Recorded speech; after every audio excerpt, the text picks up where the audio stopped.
I stood in front of the mirror this morning and didn't recognize the woman staring back at me. Not because I'd aged, though the lines around my eyes tell stories I've tried to forget, but because for the first time in 38 years, I saw someone alive, someone guilty, someone torn between two worlds, and I don't know which one is real anymore. My name is Margaret. I'm 61 years old, and I've done something I never thought myself capable of, something that's ripped my life into pieces so small, I don't know if they'll ever fit back together. And the worst part? I'm not sure I want them to. Let me take you back to where this all started, because I need you to understand that I'm not a bad person. Or at least I wasn't. I've been married to Richard for 38 years. We raised two beautiful children, David and Emily, who are now grown with families of their own in Seattle and Boston. Richard's a senior accountant at a firm in downtown Chicago, and I've been a homemaker for most of our marriage, with a brief stint as a kindergarten teacher before the kids were born. On paper, we had the perfect life. The house in Oak Park with the white picket fence. The retirement account that promised us golden years of travel and relaxation. Sunday dinners that became quieter and quieter as the years wore on. But somewhere between mortgage payments and parent-teacher conferences, between Richard's late nights at the office and my volunteer work at the community center, we stopped being husband and wife and became roommates who shared a last name. When was the last time Richard looked at me and actually saw me? Really saw me, not just the woman who picked up his dry cleaning or reminded him about his mother's birthday? I couldn't tell you. Maybe 5 years ago. Maybe 10. The days had blurred together into a routine so comfortable it felt like suffocating. If you're feeling something stir inside you right now, if this story is already pulling you in, do me a favor and click that subscribe button. I need to know I'm not alone in this, that someone out there understands what it's like to feel invisible in your own life. We're building a community here, trying to reach 5,000 subscribers who aren't afraid to talk about the messy, complicated parts of being human. Your subscription means everything. 6 months ago, Richard announced he'd be traveling more for work. A new client in Detroit needed hands-on attention, he said. He'd be gone 2, sometimes 3 weeks at a time. I remember nodding, smiling even, telling him I understood. But inside, I felt something crack. The last thread connecting us was about to snap, and he didn't even notice. That's when I saw the flyer at the community center. Beginner's oil painting. Rediscover your creative self. Something about those words grabbed me. Rediscover. As if there was a self to find that I'd lost somewhere along the way. I signed up before I could talk myself out of it. The classes were held Tuesday and Thursday evenings at a small studio on Harrison Street. The instructor's name was Vincent Moreau, and when I walked into that first class, I felt my breath catch in a way it hadn't in decades. He was 47, with salt and pepper hair that curled slightly at his collar, and hands that moved like they were conducting a symphony when he talked about color theory and brush techniques. But it wasn't his looks that drew me in, though I won't lie and say I didn't notice. It was the way he looked at my work, at that clumsy first attempt at painting a still life of fruit in a bowl. He studied it like it mattered, like I'd created something worth his time and attention. "You're not painting what you see," he said that first night, standing close enough that I could smell paint thinner and something woodsy, like cedar. "You're painting what you feel.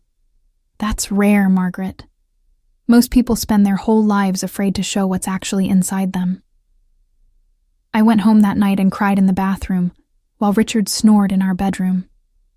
Vincent had seen something in me that I didn't even know was there anymore. The weeks passed, and painting became the center of my world. I started going early, staying late. Vincent would make coffee in the studio's tiny kitchenette, and we'd talk about everything and nothing. His marriage had ended 7 years ago. No kids, he told me.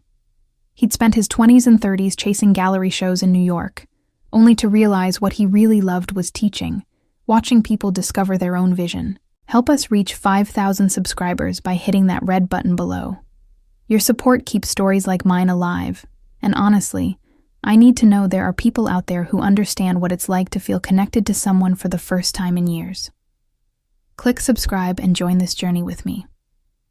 One night, about 2 months into the class, I was working on a landscape, a scene of Lake Michigan at sunset, and I couldn't get the colors right. Everyone else had left, but I was frustrated, determined to make it work. Vincent came up behind me, so close I could feel the warmth of him. "May I?" he asked, and I nodded, not trusting my voice. He placed his hand over mine, guiding the brush, and suddenly the painting came alive. But I wasn't thinking about the painting anymore. I was thinking about how long it had been since someone had touched me with such attention, such care. "There," he said softly, his breath warm against my ear. "You see it now?" I saw everything. I saw how small my life had become. I saw how Richard and I had been performing a marriage instead of living one. I saw this man beside me who made me feel like I was 25 again, full of possibilities. We didn't cross any lines that night. We both knew what was building between us, and we both knew how dangerous it was. I drove home with my hands shaking on the steering wheel, feeling equal parts exhilarated and terrified. Richard called from Detroit that night. "How was your day?" he asked. The same question he'd asked for 38 years in exactly the same tone. "Fine," I said, the lie burning my tongue. "How's the client?" We talked for 7 minutes. I timed it. 7 minutes after nearly 4 decades of marriage, and neither of us had anything real to say. The next class, Vincent and I stayed late again. And the one after that. We were dancing around something inevitable, both of us knowing it, but neither of us willing to be the first to step over that line. Until the night Richard called to say he'd be staying in Detroit for 3 weeks straight, maybe 4. "This client is demanding," he said, and I heard something in his voice I couldn't quite place. Guilt, exhaustion, or maybe just indifference. "I hope you'll be okay on your own." "I'm always on my own." "Richard," I said before I could stop myself. Silence on the other end. Then, "What's that supposed to mean?" "Nothing. I'll be fine. I have my painting class." "Right, your painting thing." He said it like I'd taken up collecting stamps or doing crossword puzzles. Something to fill my empty days. That Thursday, after class ended and the studio emptied, Vincent locked the door and turned to me. We stood there, looking at each other across 15 feet of paint-splattered floor, and I knew we were both about to fall off a cliff. If you're still with me, if you're feeling this tension as much as I felt it that night, please take a second to click subscribe. We're so close to 5,000 subscribers, and I want this community to be a place where we can share these difficult, beautiful, complicated moments of life without judgment. Your subscription helps make that happen. "I should go," I said, but I didn't move. "Margaret," Vincent said, and the way he said my name made something inside me break open. "Tell me to stop. Tell me you don't feel this too, and I'll never bring it up again. We'll go back to teacher and student, and I'll respect that boundary." I opened my mouth to tell him exactly that. To be the good wife, the faithful partner, the woman who honored her vows even when her husband seemed to have forgotten they existed. But what came out instead was, "I can't." He crossed the studio in 3 strides, and when his hands cupped my face, when his lips found mine, I felt something I thought had died years ago surge back to life. It wasn't just desire, though God knows that was part of it. It was being seen, being wanted, being treated like I was something precious instead of something familiar and forgettable. We didn't go further that night.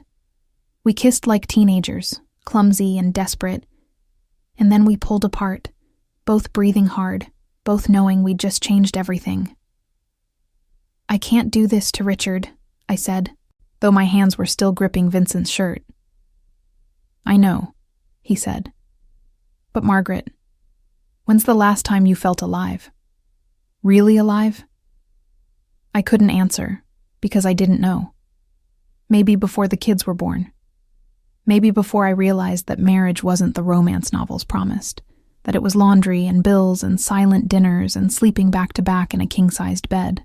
Over the next 2 weeks, while Richard was in Detroit, Vincent and I fell into something I can only call inevitable. We were careful, discreet. He came to my house only once, when I knew none of the neighbors would see. We met at his apartment more often, a loft space above a bookstore in Wicker Park, full of canvases and the smell of oil paint and turpentine. What happened between us wasn't just physical, though I'd be lying if I said that wasn't part of it. At 61, I discovered muscles I'd forgotten I had, discovered that my body could still respond with passion, that I could still feel desired and desirable. But more than that, Vincent wanted to know me. He asked about my dreams, the ones I'd set aside when I became a mother and a wife. He listened when I talked about wanting to travel to Paris and visit the museums, about the novel I'd started writing in my 30s and abandoned. He made me feel like my thoughts mattered, like I was more than just the sum of my roles. But the guilt. Oh God, the guilt was crushing. Every time I came home after being with Vincent, I'd see the wedding photo on our mantel. Richard and me at 23, so young and full of hope. I'd see the family pictures documenting decades of life together.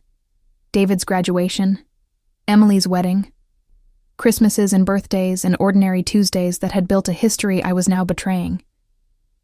Please subscribe if you understand how complicated this is, how it's possible to love someone and still feel utterly alone with them. We need to reach 5,000 subscribers, and your click helps build a space where we can be honest about how messy life gets. Hit that subscribe button and be part of this community. I tried to end it with Vincent 3 times. The first time, he just held me while I cried and said he understood. The second time, we lasted 2 days before I was back in his apartment, my resolve crumbling the moment I saw him. The third time, he got angry. "Stop punishing yourself for wanting to be happy," he said. "Stop treating yourself like you don't matter." I'm 61 years old, Vincent. I have grandchildren. I have a life. Do you, though? Or do you have Richard's life? When was the last time you did something just for you? When was the last time Richard asked what you wanted? I didn't have an answer. Richard came home after 3 weeks, and I'd prepared myself. I'd practiced my normal face, my normal voice. I'd hidden every trace of Vincent from my thoughts, buried him deep where Richard wouldn't see. But Richard barely looked at me when he walked in. He was distracted, checking his phone constantly, making excuses to go out for coffee or drive to the office even though it was Saturday. Something was off, but I was so consumed with my own secret that I didn't press. That night, lying in bed with Richard's back to me as usual, I felt Vincent's absence like a physical ache. I missed the way he looked at me. I missed the conversations that lasted until dawn. I missed feeling like myself instead of like someone playing the role of Margaret the wife. 2 days after Richard returned, Vincent texted me, "I miss you. Tell me you feel the same." I stared at that message for 10 minutes. Then I typed, "I can't do this anymore. I'm sorry." And I blocked his number before I could change my mind. I threw myself into being the perfect wife. I made Richard's favorite meals. I suggested we watch movies together.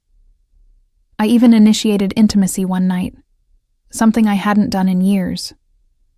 Richard seemed surprised but responsive, and for a moment, I thought maybe we could fix this. Maybe I could forget about Vincent and remember why I'd loved Richard in the first place. But 2 weeks later, everything imploded. Richard had left his phone on the kitchen counter while he was in the shower. It buzzed with a text, and I glanced at it out of habit. The preview showed, "Missing you already. Last night was amazing.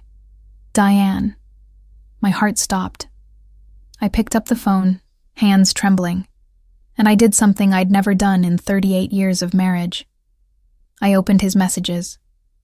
The affair had been going on for 2 years. 2 years. Diane worked at the Detroit office. They'd been together dozens of times, all under the guise of Richard's business trips. The messages were explicit, loving, talking about a future together. "When are you going to tell her?" Diane had asked 3 months ago. "I'm tired of being your secret. I'm going to ask you to do something for me right now. Click that subscribe button. I need you with me for what comes next." We're building toward 5,000 subscribers, and this community is about supporting each other through the impossible moments. Please subscribe and stay with me. When Richard came out of the shower, I was sitting at the kitchen table with his phone in front of me, my face wet with tears I didn't remember crying. He stopped dead in the doorway. "Margaret." 2 years, I said. My voice sounded strange, distant. 2 years, Richard. While I was here being your faithful wife, you were in Detroit building a whole life with someone else. He sank into the chair across from me, and I saw his face crumble. "I'm so sorry. God, Margaret, I'm so sorry." "Who is she?" "An accountant. We were assigned to the same project, and it happened. I never meant for it to." "Do you love her?" The pause before he answered told me everything. "I don't know. I love you. I love our life. But yes, I have feelings for her." We sat in that kitchen until the sun came up, having the most honest conversation we'd had in years. He told me he'd felt invisible too, felt like we'd become strangers sharing space. He'd found with Diane what I'd found with Vincent, though I didn't tell him that part. Not yet. "I want to fix this," Richard said as dawn light filled the kitchen. "I've already told Diane it's over. I want to save our marriage, Margaret. Please, let me try." And here's where everything became impossible. Because sitting across from my husband of 38 years, seeing him broken and genuinely remorseful, I felt something shift. This was the most real Richard had been with me in a decade. For the first time in years, I felt like he actually saw me. But I also felt something else. I felt like a hypocrite. How could I judge him when I'd done the same thing? How could I hold his betrayal against him when Vincent's number was still blocked in my phone? When I could still taste his goodbye kiss? I unblocked Vincent's number that afternoon, while Richard was out buying groceries as some kind of peace offering. Vincent answered on the first ring. "Margaret." Just my name, but I heard everything in it. Relief, longing, hope. "Richard's been having an affair," I said, "for 2 years. Oh, sweetheart, I'm so sorry." And he was. I could hear it. "What are you going to do?" "I don't know. He wants to fix things. He says he wants to try." Silence. Then, "What do you want?" That was the question, wasn't it? What did I want? If you're still here, if you're invested in finding out how this ends, please click subscribe. Your support means I'm not alone in this mess. Help us reach 5,000 subscribers and build a community where we can share these complicated truths. Hit that button now. "I want to tell you something," I said to Vincent. "And I need you to understand how hard this is for me. Tell me." That night we met, that first painting class. Something in me woke up that I thought was dead. "You made me feel seen, Vincent. You made me feel like I mattered, like my thoughts and dreams and desires were important. Being with you, I rediscovered parts of myself I'd buried so deep I forgot they existed. But," he said softly, "but Richard is my history. He's 38 years of my life. He's the father of my children. We've built something together, and maybe it's been broken for a long time, but he's willing to fix it now. He says he wants to really see me, to remember why we fell in love." "And you believe him?" "I don't know. But Vincent, I have to tell you something else. I've been lying to him. While he was with Diane, I was with you. I'm just as guilty as he is. Maybe more, because I knew what I was doing was wrong, and I did it anyway." "Loving someone is never wrong, Margaret. But I love Richard too. At least, I love who we were. I love the life we built. And I'm terrified that if I throw that away, I'll regret it for the rest of my life. What about us? Vincent asked, and I could hear his heart breaking through the phone. What about what we have? What do we have, really? A few stolen weeks? Passion that might burn out once reality sets in? Vincent, you're 47. You have your whole life ahead of you. You could find someone younger, someone without all this baggage and history and guilt. I don't want someone younger. I want you. I want the woman who paints her feelings instead of what she sees. I want the woman who talks about Paris like it's a living dream. I want the woman who laughs at my stupid jokes and challenges my opinions on impressionism. I want you, Margaret, exactly as you are. I closed my eyes, tears streaming down my face. I need time. I need to figure out what I'm doing. How much time? I don't know. He was quiet for a long moment. Then, I'll wait. But Margaret, please don't sacrifice yourself for a marriage that was already broken. Don't choose security over happiness. You deserve to be loved completely, not as an obligation. We hung up, and I sat in my quiet house, feeling like I was being torn in half. Richard came home with groceries, and we made dinner together for the first time in months. We talked, really talked, about our marriage and where it had gone wrong. He admitted he'd been taking me for granted, treating me like furniture instead of his partner. He promised therapy, date nights, a trip to Paris if that's what I wanted. He was trying so hard, and part of me wanted to meet him there, to try to rebuild what we'd lost. But another part of me, the part that Vincent had awakened, wondered if it was too late, if we'd grown too far apart to ever really find our way back. Your subscription would mean the world right now. Click that button and help us reach 5,000 subscribers. I need this community. Need people who understand that life isn't black and white, that sometimes there are no good choices, only impossible ones. That night, Richard and I sat on the couch watching old movies, his arm around me like we were young again. It felt nice, comfortable, safe. But was that enough? I couldn't stop thinking about Vincent, about how he made me feel vibrant and alive, about how conversations with him energized me instead of exhausted me, about how he asked what I wanted instead of assuming he knew. The next morning, I told Richard everything, about the painting class, about Vincent, about the affair. It seemed only fair, since he'd confessed his own betrayal. Richard's face went through a dozen emotions: shock, hurt, anger, and then, strangely, understanding. "How long?" he asked quietly. "A few weeks while you were in Detroit. It's over now. I ended it." "Did you love him?" "I don't know. Maybe. I loved how he made me feel. I loved who I was when I was with him." "And who were you?" "Myself. Not someone's wife or someone's mother. Just me." We sat in that truth for a long time. Then Richard said something that shocked me. Maybe we both needed to break to realize what we had. Maybe this is rock bottom, and now we can either climb out together or go our separate ways. But Margaret, I don't want to lose you. Not like this. Not after everything. I don't know if I can be who you need me to be anymore, Richard. I don't know if you can be who I need either.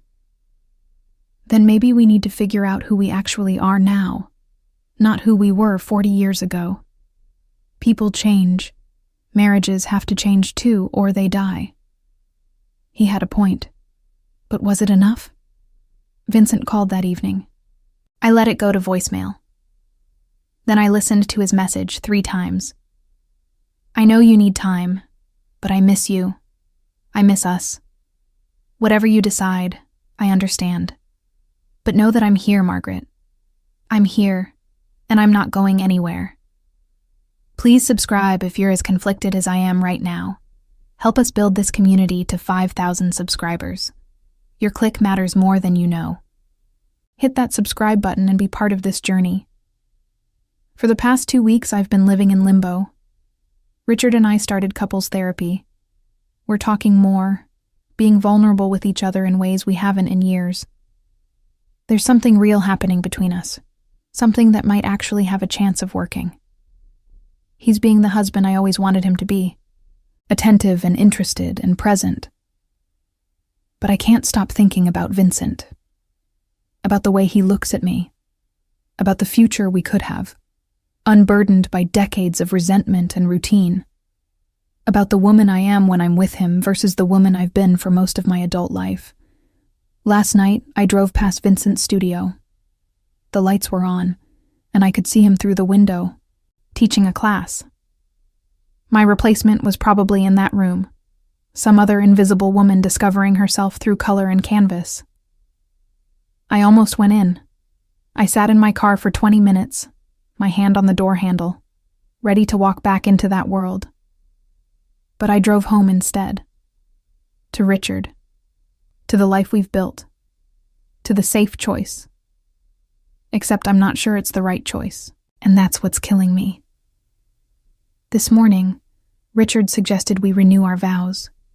Have a ceremony, just the two of us, recommitting to each other.